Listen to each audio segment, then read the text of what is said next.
আসসালামু আলাইকুম। আজকের ভিডিওটা মূলত পুলিশের বিষয়ে।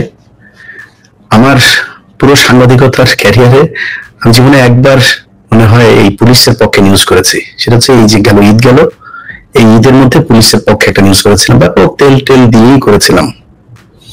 কারণ হচ্ছে পুলিশকে একটু একটু তেল দিয়ে তৈলাক্ত করে তারপরে ভালো একটা পজিশনে আনার জন্য। মানে ধরেন পুলিশের বাংলাদেশ মানে পুলিশ ভাই আপনারা রাগ করেন না, আপনাদের চরিত্রটাই বানানো হয়েছে। এখানে কেউ সৎ থাকলেই তার চাকরি করা কঠিন, অনেক সৎ মানুষ আছেন আপনারা, কিন্তু সংস্থাটা মূলত করাপ্টেড একটা সংস্থা। এখানে মানে অন এভারেজ বলে দেওয়া যায় পুলিশ ঘুষ খায়, এটা বলা যায়। যদি আপনাদের আলোচনা একটু বেশি আসে, কেন আসে এটা বলতে পারেন যে আসলে আমাদের নিয়ে আলোচনা হয়। কারণ হচ্ছে একটা মানুষের যদি সমস্যা হয়, কেউ যদি দুর্নীতি দমন কমিশনে কোনো একটা ফাইলের জন্য যায়, তার শুধু ওইটার জন্যই কাজ। ভূমি অফিসে গিয়েছে শুধু ভূমির জন্যই কাজ, কিন্তু পুলিশ এমন একটা জায়গায় সবকিছুর জন্য আপনাদের দ্বারস্থ আমাদেরকে হতে হয়, যে কারণে আপনাদের আলোচনাটাও বেশি আসবে, খুব স্বাভাবিক। এবং আপনাদেরকে স্পেসিফিক দায়িত্ব দেওয়া হয়েছে জননিরাপত্তা রক্ষার জন্য। সো আপনার উপরে দায়িত্বটা অনেক বেশি। এটা বলতে পারেন যে একজন পুলিশ যদি ভালো হয় এবং সে যদি একজন মানুষকে সেবা দেয়, আমার মনে হয় এর চাইতে বেহেস্ত পাওয়ার সহজ উপায় পৃথিবীর ভেতরে কোনো চাকরি আছে কিনা আমি জানি না। আমার মনে হয় পুলিশ এবং ডাক্তার এই দুইটাই সবচাইতে খুব ক্লোজলি মানুষকে সেবা দেওয়ার আসলে দুইটা জায়গা। তো এই কারণে আপনাদের নিয়ে আলোচনা সমালোচনা বেশি হবে, খুব স্বাভাবিক। তো আমরা অনেক কিছু জানি 5 তারিখের পর থেকে, কোন কোন ডিআইজি, খুলনার কোন বিশেষ ব্যক্তি, কারা কারা কোটি কোটি টাকা, শত শত কোটি টাকার মালিক হয়েছেন, আওয়ামী লীগের লোকজনকে টাকা পয়সা নিয়ে বিভিন্ন পদে বসাচ্ছেন, ট্রান্সফার করছেন, পদোন্নতি দিচ্ছেন, এসব আমরা জানি। আমার সাথে জেলখানায় যাদের কথা হইতো আওয়ামী লীগের সময়, তাদের মধ্যে একজন ডিআইজি জেল খেটেছেন। খুব ব্যস্ততার ভিতরে কাজ করতাম, বাংলাদেশের সাথে সময়ের একটা পার্থক্য আছে, যে কারণে অনেকের সাথে কথা বলা হতো না। কিন্তু নিজের পরিবারের কারো ফোনে যদি মিস করতাম, ওই ব্যক্তির ফোনটা মিস করতাম না, কারণ জেলখানায় থেকে সময় পাই না, যখনই ফোন দিত ফোনটা ধরতাম, কথা হইতো দীর্ঘ সময়। কথার আগে পরে আল্লাহ মাশাআল্লাহ আলহামদুলিল্লাহ, নামাজ রোজার বাইরে কোনো কথা নাই। আমার এদের প্রতি আবার একটা দুর্বলতা আছে, খুব ভালোবাসতাম, সম্মান করতাম। 5 তারিখের পরে শুনি শুধু মালের উপরে আছেন উনি। আরে শালা, তোর তো মানে তোর তো এখানে মেরে ফেলা দরকার ছিল। তুই এত বিপদ থেকে আল্লাহ বাঁচিয়েছে, এরপরেও মানে জেল থেকে বেরিয়েছিস, এটাই তো জীবনের সবচেয়ে বড় নিয়ামত হওয়া উচিত। টাকা পয়সা এমনি খাওয়া লাগবে? জমি কিনছেন, ফ্ল্যাট কিনছেন, জমির বায়না দিচ্ছেন, এলাহি কারবার, এগুলো কিন্তু আমরা জানি। আমি যদি ওই পঞ্চগড়ের সীমান্তের থানার একজন বাসিন্দাকে জিজ্ঞেস করি, ভাই 5 তারিখের আগে আর এই যে আজকে 5 তারিখের পরের পুলিশের ভেতরে ঘুষের যে লেনদেন, এটা পরিবর্তন হয়েছে কোনো? আমি একদম নিঃসন্দেহে বলে দিলাম, অনেক মানুষ আমাকে জবাব দিবেন যে ভাই কিছু কিছু ক্ষেত্রে আগের চাইতে ভয়ঙ্কর অবস্থা। আগের যারা ছিল, 5 তারিখের আগে যারা ছিল, তারা তো অলরেডি খেটে পেটে মোটা হয়ে আছে, ছেলের নামে, ছেলের বোন নামে, মেয়ের নামে, জামাইয়ের নামে, মেয়ের শ্বশুর বাড়ির নামে, নানান জনের নামে টাকা পয়সা বাড়ি গাড়ি করে জমি জায়গা কিনে ব্যাংক ট্যাঙ্ক সব বোঝাই করে এরপরে বিদেশে পাচার করেছে। তাদের পেট অলরেডি মোটা, তারা তখন ওই হস্টস করে এসে এখন একটু সম্মান টম্মান কমানোর জন্য এলাকার মানুষজনদের ঈদে যায়, জাকাতে শাড়ি টাড়ি দেয়। কিন্তু এখন যারা এসছে 15 বছরের অভুক্ত ভুকা নাঙ্গা, ওনারা এসে যা পাচ্ছেন তাই খাচ্ছেন। কে বিএনপি আওয়ামী লীগ কি কোনো দেখা দেখি না আর, তারপর আমরা চুপ করে আছি। পুলিশকে একটু সুযোগ দিচ্ছি। কেন দিচ্ছি জানেন? কারণ আগের মতো ওই যে দাড়িওয়ালা টুপিওয়ালা লোকজনদের ধরে নিয়ে যায় না, এখন আর ক্রস ফায়ার হয় না, গুম হয় না, খুন হয় না, বিএনপি জামাত করার কারণে কাউকে ঘর থেকে বাইরে যে থাকতে হয় না। এই কারণে চুপ আছে। এবং এই ভারতীয় আধিপত্যবাদ যেটা আর আওয়ামী লীগ, এদের বিরুদ্ধে আপনারা কাজ করবেন। এই স্বপ্ন থেকে আপনাদের অনেক কিছুকে আমরা, কারণ রাতারাতি তো সম্ভব না। আমি যদি এখন বলি যে সব ঘুষমুক্ত হয়ে যাবে, কোনো জায়গায় হবে না, শুধু পুলিশ হবে, এটা মনে করার কোনো কারণ নেই। দেশটাই দুর্নীতি দিয়ে ছেয়ে গিয়েছে, এটা সেই শেখ মুজিবের হাত ধরে এই দেশে ঢুকেছে, এখনো আছেই। কিন্তু আমরা যেটা চাই সেই জায়গাটা কি ঠিক আছে? আপনাদেরকে যে এত কিছু ছাড় দেওয়া হবে, কেন ছাড় দেওয়া হবে? বাউফল থানার ওসি, সে বাউফল থানার ওসিরে আমি একদম তার প্রমাণ সব সহ সেখানে নিউজ গেল, গরু চুরি করাচ্ছে সে মানুষকে দিয়া। খোঁজদিন এলাকায় যায়, আইজিপি পর্যন্ত তার সেই নিউজ আমি পাঠালাম। সে ওসি চ্যালেঞ্জ করে, এলাকার মানুষের কাছে চ্যালেঞ্জ করে, তারে নাকি স্বরাষ্ট্র উপদেষ্টাও নাকি তারে বাউফল থানা থেকে সরাইতে পারবে, সে নাকি এত বড় পাওয়ার নিয়ে আছে। তো সে ওসির এখন পর্যন্ত সরানো হয় নাই, কিচ্ছু বলি নাই। ঠিক আছে, ওসি তো তারা সরানো, ওকে ঠিক আছে, ওসি আর কি করবে এক থানার ভেতরে। মাসুদ করিম সিটিটিসি, এই সংস্থাটার কাজ হচ্ছে, প্রতিষ্ঠিত হয়েছে মনিরুলের হাত ধরে, জঙ্গি নাটক সাজিয়ে মানুষকে জঙ্গি বানানো আর পৃথিবীর কাছে বাংলাদেশটাকে জঙ্গি রাষ্ট্র হিসাবে পরিচিতি দেয়া। সে মাসুদ করিমকে এনে 5 তারিখের পরে বসানো হলো সিটিডিসি। বেশ কয়েকদিন বলেছে এই মাসুদ করিমের নাম, আজকে হাতে ধরে তারপরে বলে দেই মাসুদ করিম কে, সেটা আপনারা দেখেন একটু। 3APBN খুলনা এই যে এই পেজে, এই পেজটা হচ্ছে মাসুদ করিম এই 24-এর যে আন্দোলনের আগেও সে ওইখানে ছিল। 24 আগস্টে জুলাইতে আন্দোলন না, এই মে পর্যন্ত আওয়ামী লীগের বিভিন্ন প্রোগ্রামে ওরা আব্বা শেখ মুজিবের প্রতিকৃতিতে ফুল দিতে গিয়েছেন আমার ট্যাক্সের টাকায় চলা ইউনিফর্ম পরে। সেই ব্যক্তি আজকে এসে নিজেকে ডিপ্রাইভড দাবি করেছে, বঞ্চিত দাবি করে তারপরে তিনি সিটিডিসির মতো একটা সংস্থার প্রধান হয়ে তিনি বসে গিয়েছেন। এখন যে ভালো হয়ে গিয়েছেন সেটাও না। প্রথম ওরিয়েন্টেশনে মাসুদ করিম তার অফিসারদেরকে বলেছেন যে এটা মনিরুল স্যারের নিজের হাতে গড়া একটা প্রতিষ্ঠান, আমাদের সুনাম ক্ষুণ্ণ রাখতে হবে। সেই সুনাম ক্ষুণ্ণ রাখতে গিয়ে তিনি কি করছেন, একজন অফিসার তিনি তাকে আমি পাঠিয়েছিলাম ওই আওয়ামী লীগের বিভিন্ন পেজে, তারপরে যে হোয়াটসঅ্যাপ গ্রুপগুলোর মধ্যে তারা ওই যে নাশকতার যে পরিকল্পনা করছে এরকম কয়েকজন নাম্বার টাম্বার সহ আমি একটা ভিডিও পাঠিয়েছিলাম, বা এটা একটু দেখেন। তারা চেয়েছিল একটা অভিযান চালাতে এই নাম্বারগুলো ধরে ধরে তাদেরকে ধরার জন্য। দেশে আছে তারা।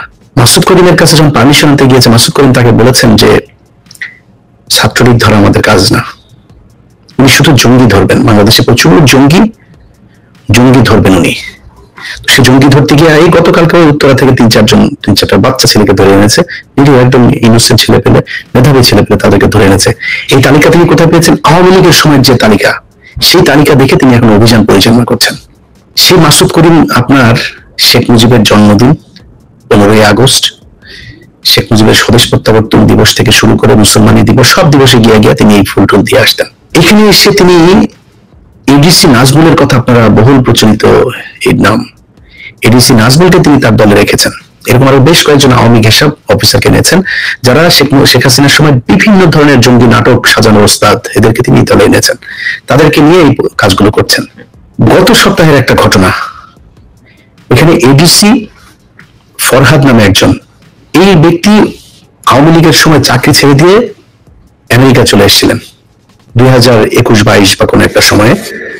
তাকে পলাতক দেখিয়ে আবার আওয়ামী লীগ, মানে তাদের সরকারি যে অন্য কোনো অভিযোগ নেই, যেহেতু সরকারি যে নিয়ম থাকে, তাকে পলাতক দেখিয়ে তার বিরুদ্ধে আবার মামলা বা বিভাগীয় কিছু একটা করা হয়েছিল।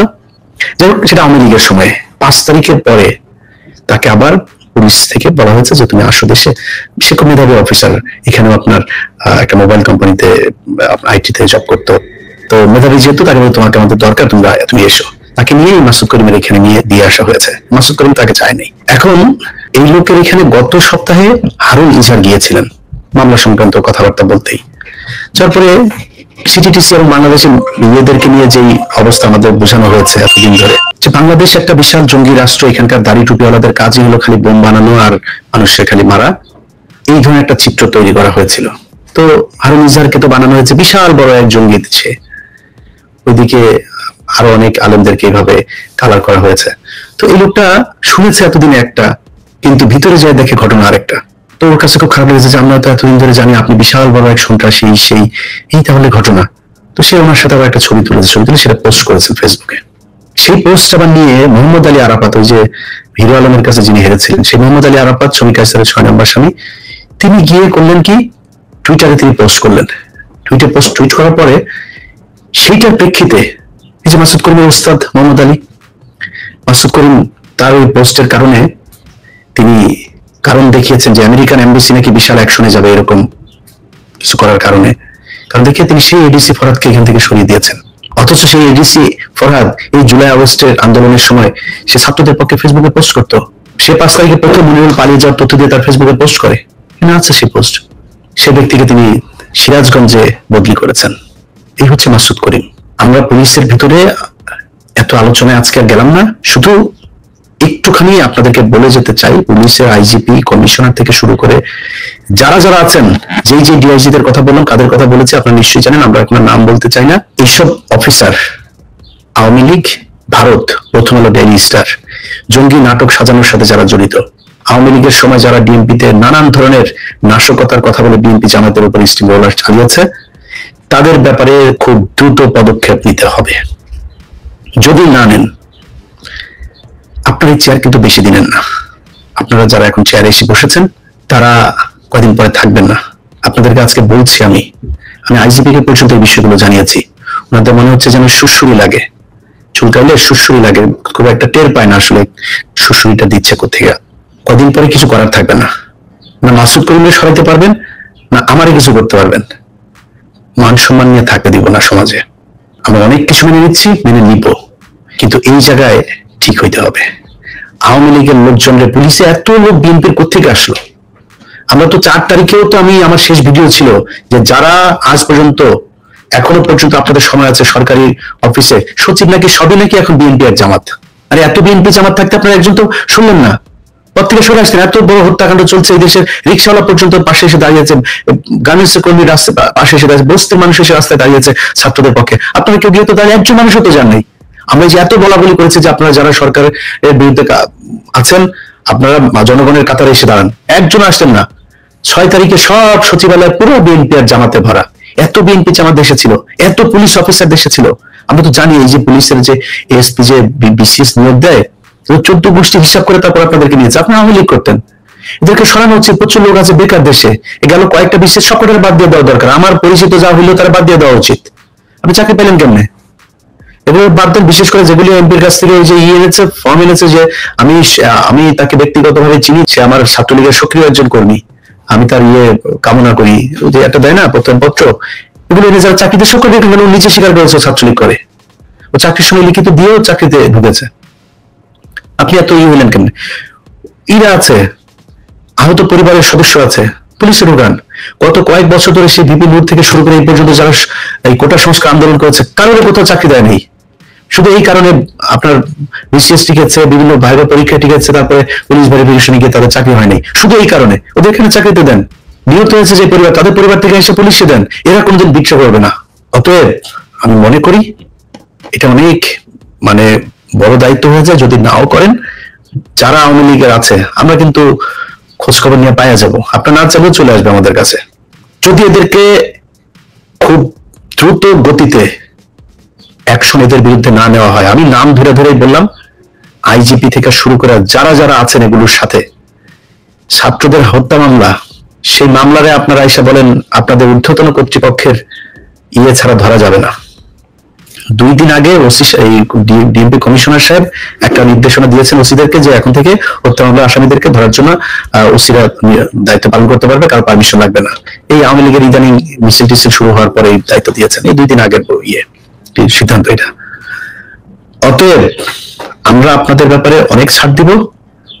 আমাদের এই যে দাবি 5 তারিখের আগে থেকে এখন পর্যন্ত ওই জায়গাতে আছে। আমাদের কোনো দয়া করা লাগবে না, আনুকূল্যতা দেখাইতে হবে না। আপনার কাছে ভাই চাকরি চাইতেও যায় নাই, বললাম যে গ্রামের গরিব মানুষ আছে, ভাই একটা চাকরি নিয়ে দে। মনে করে মনে বিশাল প্রভাবশালী বললেই মনে চাকরি হয়ে যাবে। আমি তো ধান্দাবাজি করি না, কিন্তু মানুষের উপকার করার দরকার। তারপর আপনাদের কাছে যাই না যে ভাই ওরা একটা চাকরি নিয়ে দেন। কিন্তু আপনারা ক্রিম খাবেন, টাকা পয়সা জমাবেন, আওয়ামী লীগের লোকজন নিয়ে ঘর সংসার করবেন, কিছু বলবেন, এটা মনে করার কোনো কারণ নেই। পুলিশ যখন ধরা শুরু করবো না, চোখে মুখে অন্ধকার দেখবেন। ভালোই ভালোই আওয়ামী লীগের হত্যা মামলার আসামি যেগুলো আছে এগুলো ধরেন। আইন মন্ত্রণালয় গতকালকে আইন পাশ করেছে, আইন মন্ত্রণালয়েও হত্যা মামলার আসামিরা তাদের এই মামলা থেকে তাদের নাম প্রত্যাহারের আবেদন করতে পারবে। আসিফ নজরুল গতকালকে নিয়ম করেছে। পুলিশকে বলবো, যদি নাকি আপনার এলাকার আওয়ামী লীগের এই লোকজনের না ধরেন, পুলিশের ঊর্ধ্বতন যারা আছেন তারা যদি এই আওয়ামী লীগের লোকজন এখান থেকে না সরান, তাহলে আপনাদের বিরুদ্ধে কিন্তু আমরা দাঁড়াবো। যদি শান্তিতে থাকতে পারেন থাকেন, দেখা যাক কারা কত শান্তিতে থাকতে পারে। আল্লাহ হাফেজ।